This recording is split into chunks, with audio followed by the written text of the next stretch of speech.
Welcome back to the Daily Thunder podcast. I'm your host, Ryan Woods. I am here, as always, with Daily Thunder beat writer Brandon Rabar. Brandon, how are you?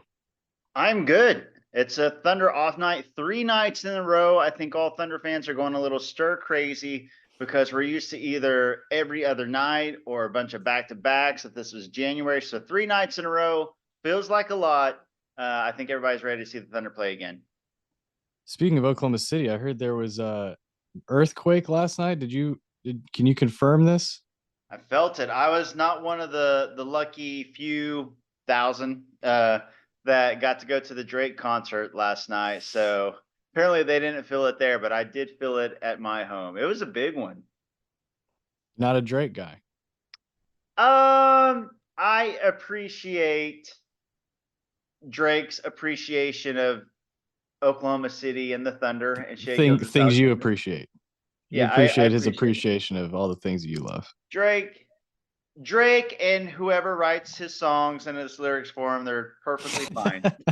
No, we don't need it. We're not doing that tonight. All right, we're not doing that. All right, tonight's assignment, tonight's activity. We are ranking the top 5 players so far for the Thunder this season.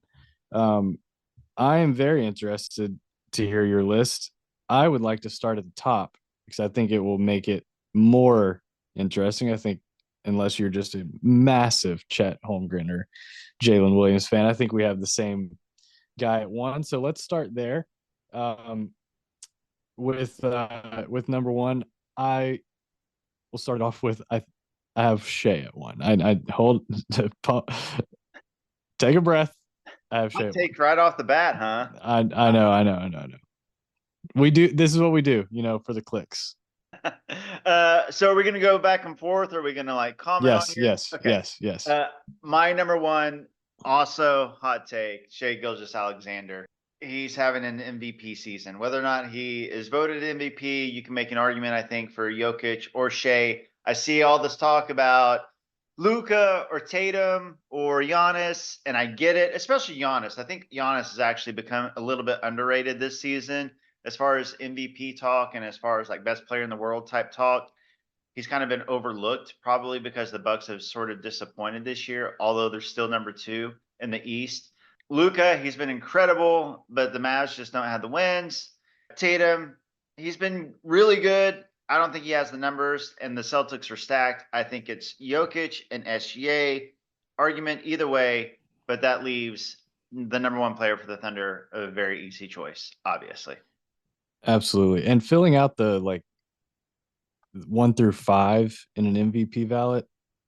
I would like to at least mention Kevin Durant. His numbers are really good this year, playing a ton, and they've had. I mean, I don't.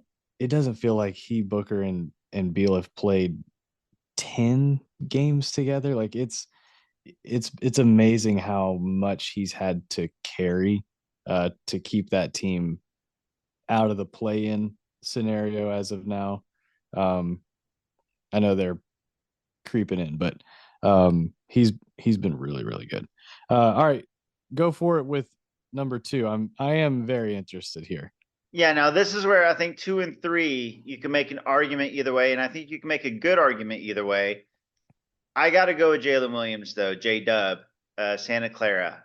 He, Thank you for clarifying. I was yeah, didn't know which one you were going with right, there. right. Look, the leap he's taken this year has just been a total game changer for the Thunder. SGA has been MVP worthy. We'll talk about Chet later. Obviously, we'll talk about some of the other guys. But I truly think that J-Dub turning into a star right before our eyes in a sophomore season has been what's made the Thunder go from, okay, a good playoff team to, hey, contender status, even though they're the youngest team in the NBA by weighted average of rotation players. I think that J-Dub's scoring, his spacing, his defense, secondary playmaking, everything, all of it, his fourth quarter domination, his clutch gene. He's a second scorer and a second star to Shea. He's been like the Robin to Shea's Batman. He's been incredible this season. And yeah, I've got J-Dub too. I do as well. I was kind of hoping you had Chet there, but I totally agree. To me, it's the fourth quarter scoring that tips the scales in his favor. It is close, in my opinion. Chet, I think we both have at three. We can go ahead and talk about him. The leap that they've made that you mentioned, I think he was the thing that unlocked a lot of it. What he allows them to do on offense, the fact that it's never a point of him muddying up the waters for a team that drives more than any other team. The fact that he just slides in, and we talked about it so many times last year about how we would watch a game and just it's so obvious what the team is lacking, and Chet like would check those boxes, and he was just hurt. And to see it this year not only be what we hoped it would be, but like a supercharged version already, maybe what we might have expected a couple years down the road, it looked like very soon.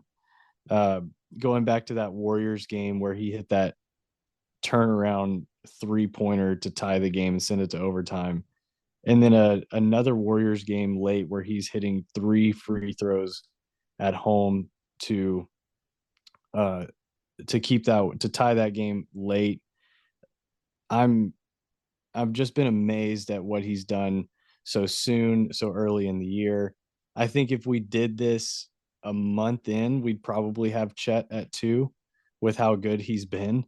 But I I mean Jalen has led the league in fourth quarter points since January 1st.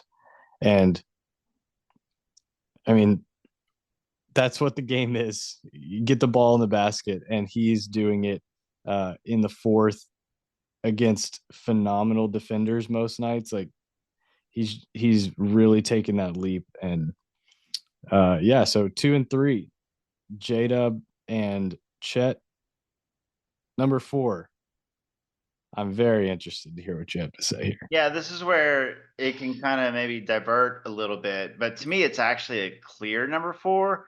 Like all of these have been pretty clear. Really, the 2 and the 3, I think you could argue J-Dub or Chet, and I do think that if we did this a couple months in, it'd be Chet, but J-Dub's, ascension.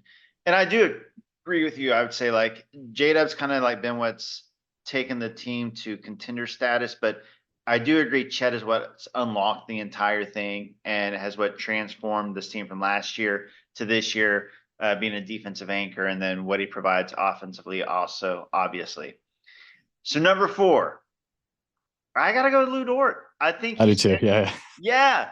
And it's yeah, funny because you wouldn't guess it if you just look on social media, look at like NBA Thunder Twitter or fan pages or just general NBA vibes. It feels like Dort has kind of been under the radar a little bit, but he's still providing incredible man defense, on ball, perimeter stopper. But it's been his efficiency, his 3-point shooting. He's shooting like Isaiah Joe. Now, yeah, obviously, and on a high volume, he takes more yeah, threes than anybody on the team. The thing is, though, obviously his are more open than Joe's or Shea's will be and things like that. But he's hitting them, and he's taking more efficient shots at the rim, and he's finishing better at the rim, and he's taking less shots. He's just taking better shots. So he's still providing the value on defense that he's always provided, but his offensive leap in efficiency. He talked about it at the end of season presser last year. He talked that at the preseason presser this year. It was a big focal point for Lou. And a lot of players say things like, I want to focus on this. I want to get better at this. And they try and they do those things. But Lou twice over said he was focused on this. He wanted to be a more efficient scorer, and he's become one. You've seen it happen this season. And I mean, there's only 15 games left in the season. I mean, the sample size is big now. I think yeah. it's legit. Yeah, he's still streaky. There'll be some nights where it's like 1 for 7 or 0 for 4, but there's a lot of nights where it's 4 for 6 or 3 for 5. His shooting this season has been really, really good. So two-way player, Lou is my number 4. He's my number 4 as well. Since the All-Star break, I would like to ask if you would indulge a trivia question. Highest 3-point percentage in the NBA since the All-Star break. How many players are ahead of Lou Dort? 0. 0. Is that nuts? 50%. 50% since the All-Star break, which is like a month. That's a Yeah. month. Yeah. He's led the league. Who would have thought? It's so funny. And I think that the numbers match the eye test now. Like before, I think past seasons when Lou would shoot, maybe some fans or people watching the Thunder would maybe like wince a little bit, like, oh, no, I don't know about that shot, unless it was like a corner three that was open. Now, and maybe this is just anecdotal, but watching Lou shoot, I'm like, yeah, take that shot, Lou. He's gonna Yeah. hit that shot. Like it feels like he's gonna hit him when he shoots him now. So yeah, it's his leap has been unreal. He mentioned today the quote, I used to take some wild shots. He asked about his shot selection and how much shot selection has impacted his game in such a positive way. The percentages we're talking about are not possible unless he really addresses it. And uh we've mentioned over the years, like, Dort's probably like being asked to do more than what a good team would ask of Lou Dort, a team that's filled out with the pieces that they want, would ask of a guy like Lou Dort. Now he just slots in perfectly, as far as usage and the where you want him scoring, where you want him shooting from. It all has made so much sense, but it's still, even then, it takes him being intentional about uh, using the shots that they're creating for him and not working outside of that. And it's it's been a huge, benefit to him and to the team. It's been great to see. All right, number 5. Pretty certain on 1 through 4. Didn't know. I thought you might have a little surprise in there, maybe, but now we're to the point where this could go a couple different directions. I think you could go like 4 different directions, and I would hear you Mm-hmm. out. And I like when I was going through this, I say narrow it down. I narrowed it down to 3, then I narrowed it down to 2, and I finally decided on 1. I am gonna go with Isaiah Joe, Okay, and talk to me about Isaiah Joe. I'll tell you why. I'm going with Isaiah Joe because regardless of whether or not he's hitting his shots, his always positively impacting the game because of his spacing. His gravity is real. And obviously, when he's hitting shots, it's huge, and he can get on a roll and he can just light it up and be a microwave scorer off the bench. But when he plays with the starters, like the extra space that he provides, or when he's just with Shea, the space that he provides for Shea, obviously he takes charges. His effort on defense, he's more than just a 3-point shooter. He's the number 6 scorer for this team. He averages 8.1 points per game. There was another player that I really almost went with, I and I'm bet wondering I'll what I, you think. I bet I'll name him. I had Isaiah Joe at 5 as well, but I'm gonna go with my other choice for sake of conversation. Nice. Yeah, if we picked the exact same 5, that'd been really lame. We probably should have hooked up before this podcast to be like, hey, let's switch it up a little bit. Who's taking Chet uh, too? Who's taking? Yeah. Okay. I think this is the other name you had, but it's Case and Wallace. Yep, that's who it came down to. It started off as Isaiah, Casey Wallace, and maybe Aaron Wiggins. I thought about Wiggins as well. Yeah, He but just then doesn't it play really, enough. He just doesn't play yeah, he enough. just doesn't play enough. He just doesn't play enough, and when he does play, he doesn't, have the same volume. Let's hear the Kaysen argument because I could have made an argument for Kaysen that I felt just as good about as I did Isaiah. I think he takes nothing off the floor. The way that they get to play with Dort, in very similar ways they get to play with Kaysen. And with Kaysen, I think Kaysen's a better shooter than Dort. I don't think the numbers are there yet to back that up, but I think long term he is a better shooter than Lou, a more reliable shooter. there have been moments in the last week where the wingspan of Kaysen and what he's getting to, passes he'll just snatch out of the air, or strips he's getting from behind after the guy has gone past him. It's almost as if he has lured the guy into thinking, you beat me. And he gets these steals and deflections and tipaways that in the last week I've found myself like belly laughing at the wingspan of Cason Wallace. The defense is real, and not just one on one. It's not like here's, and you could make a list of 10 to 12 on one isolation defensive chops of Cason Wallace. But it's more than that. It's the instincts that you can't teach. It's the stuff where he just digs down and creates something out of nothing. A guy has gotten past another guy and he's able to take one step towards the lane and reach in and somehow get to the ball, or just provide enough uh, to be in that space enough uh, to get either a to stop a drive, or to get a deflection or a steal, strip. So I've just been amazed by the defense for a rookie, especially to think that like two of the best defenders on this team are in their first year, and this team has been top 8 defense all season, and at sometimes top 5, top 3. Like they have been a very good defense playing with one big and perimeter guys that, I mean, you just have to. It's like we've talked about like the Niners playing, you get to play that way when you have receivers to block.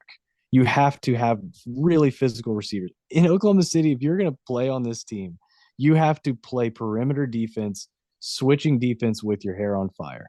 There is no half measures in play, and we've seen some of this with Giddy, who I think is probably should be considered for that fifth spot, but we've seen him struggle on the defensive end, and it's usually just because he looks like he's going at half speed of what he could be. And the the thing you love about Cason Wallace on the defensive end is that from day one he was locked in and playing with incredible force and maturity and intelligence on the defensive end, on the perimeter.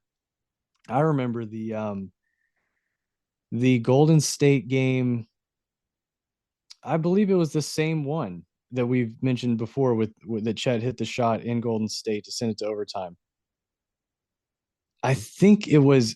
I think they played. I could be mixing this up, but they either closed with Kaysen and then brought Lou back at the start of overtime, or closed with Lou and brought Kaysen off the bench to start overtime. I think it was Kaysen closing the fourth, but just the 1-2 punch of those two as point of attack defenders has been incredibly valuable, and it's saved Shea some spot minutes as a defender, and it's also allowed Jalen to get to guard up, which has been very, very necessary this year. So the defensive side of the ball, I think, is uh, a huge feather in Kayson's hat. But then the offensive end, the shooting from literally the first 5 minutes of the first summer league game, just from there on, it's been, this guy is a real shooter, and we're seeing a little more as the season has gone on of the off the dribble, pull up at the free throw line kind of offense from Kaysen. I think he is so smart in transition. I trust him with the ball in transition. I trust him obviously in transition defense. He's made some outstanding plays this year, two-way plays that turn into opportunities on the other end. But I'm just such a fan, and I think he's definitely worthy of consideration for this list. I mean, you don't have to sell me on Kaysen. I I bug. know you were all over him. You had to sell me on Case and really after the draft, and but yes, you were all over it. yeah, not to toot any horns here, but Toot toot. but pre-draft podcast in the Daily Thunder chat, Casey Wallace was my guy, and it was Mhm. what we're seeing now. It was the two-way play. I was like, this dude was shooting over 40% from three before he got hurt. He came back and he was playing hurt. He still ended up at like 35% on the year, but he was shooting really well before that injury. And it was all the things that we see, the defense, the playmaking, the effort, the IQ, all those things, and they're translating. And he's a Kentucky guard. I mean, like, it was right there. So it's really fun to see. If you've covered the Thunder, if you've been a Thunder fan through the rebuild, you've also become kind of a novice draft expert like myself and Ryan and anybody who has been a Thunder fan the last few years. You spent a lot of time on Tankathon. You've been going and watching scouting reports of all these guys. So it was fun to see. Like I really sank my teeth into the draft this past year. I really kind of fell head over heels with Kaysen. And so I was excited about the draft pick, and it showed up in year one. He started the year as a 19-year-old, and he already made an impact. And it was because of the two-way play. We did this top five, and it's kind of a top six because Isaiah Joe and Casey Wallace. But the Thunder have two rookies and a sophomore in their top six players that we've ranked here. So that's three dudes in their top six for a team that's number one in the Western Conference. Yep. They're rookies or sophomores. That's wild. Yep.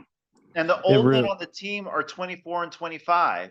Those are the oldest dudes that we ranked for 24 and 25. And I think because maybe Isaiah Joe played in Philly for a couple years, people kind of assume that maybe he's a little bit older than this core. Isaiah Joe is incredibly young as well. I mean, these are all young dudes.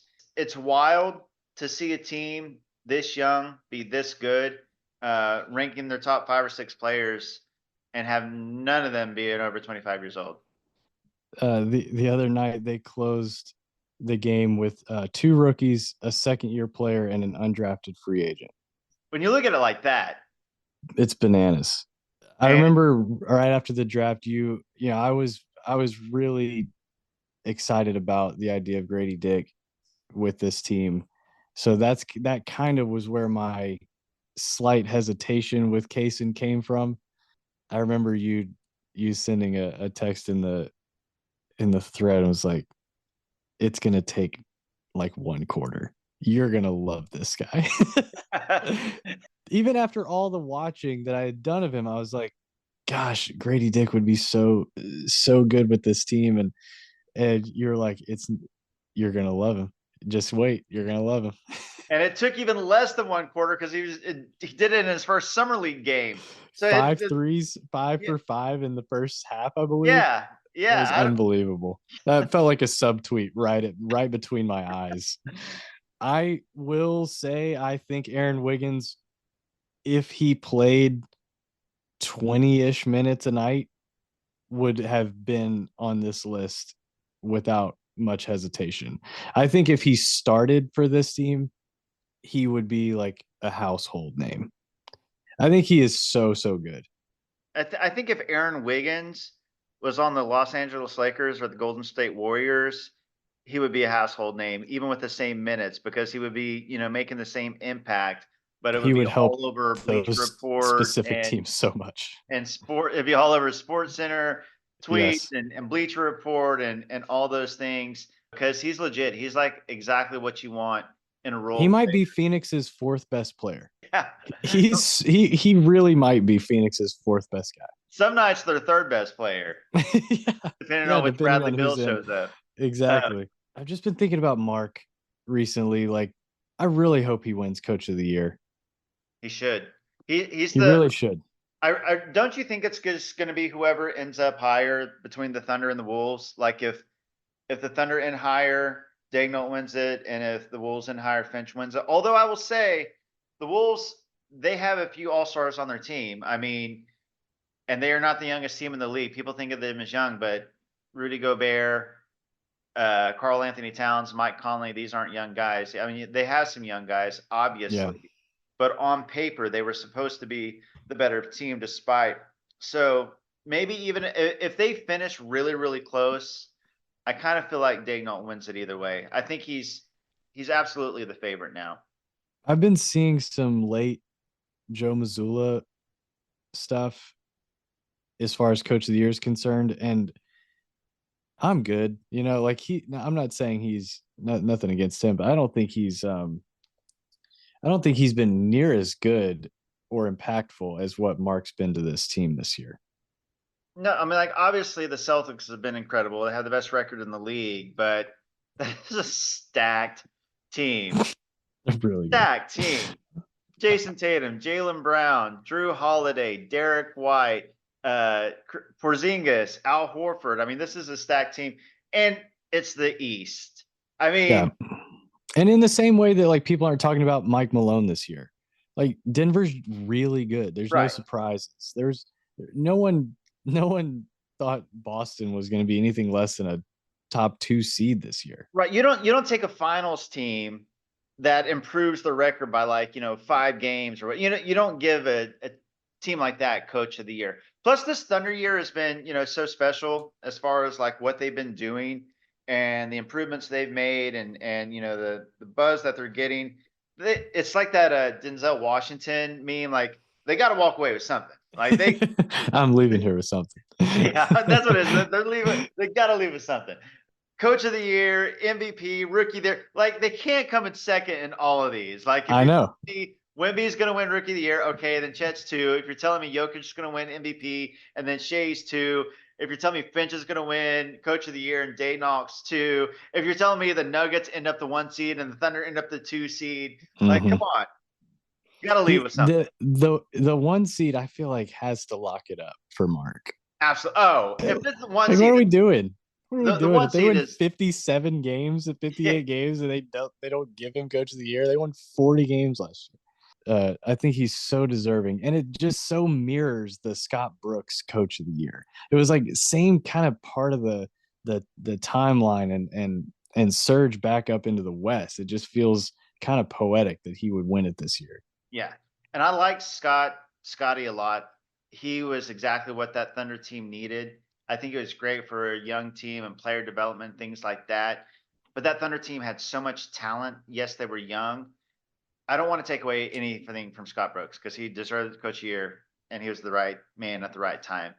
But I've just been so impressed with Daignault, not only the development, but the X's and the O's and his in-game strategy, the plays that he runs, the way the entire team is bought in and they play team offense, they play team defense, just the whole package. So Yeah, absolutely deserving, and I think as Scotty was the right coach at that time, I think that Daignault is the right coach at this time. But even moving forward, I don't think that this team is not going to outgrow Mark Daignault. I think. yeah. I think that's such a good point. I remember talking about like in the like 21 season, like you can see some really good stuff happening, even though they're not winning, even though they're not super competitive right now.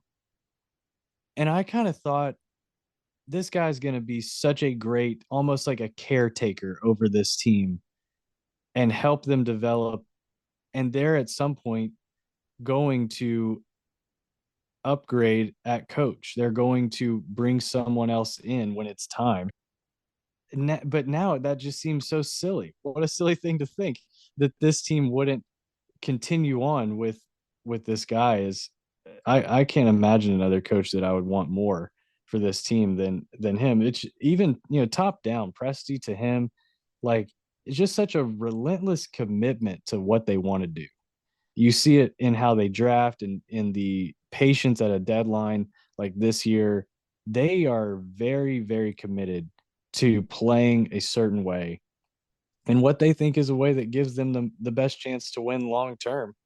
And the 1 seed on March 19th really goes a long way in proving them right. The playoffs obviously are going to be the biggest tell, but this team this young, this good, credit to Mark. He has been everything that they needed him to be the last few years.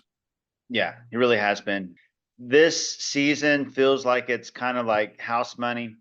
and, go into the playoffs. And, obviously the Nuggets are going to be the favorite because they're returning champs. They have Jokic. They have a lot of talent. They've been there. They've proved it. Obviously, this Thunder team is young, but you still go in and you feel pretty good, about any matchup. Like, could they beat any of those teams in the West? You feel pretty good about it. But even if they don't, what they've done this season, I think, proves that this coach, these players, this organization is set up so well for the future, and Daignault is such a big part of that, and really probably an underrated part of that. And I do think Yeah. that Coach of the Year would kind of cement his status, and maybe there will be no more of those, like when Andrew Schlett goes out to NBA All-Star and asks Yeah. people, like shows them a picture of Mark Daignault, nobody knows what he is. Maybe next time, like 2 out of 10 of them will know who he is instead of none. We'd love to get to 20%. Yeah. That would be a big win. All right, we'll wrap it there. We're going to get out of here. We will be back next week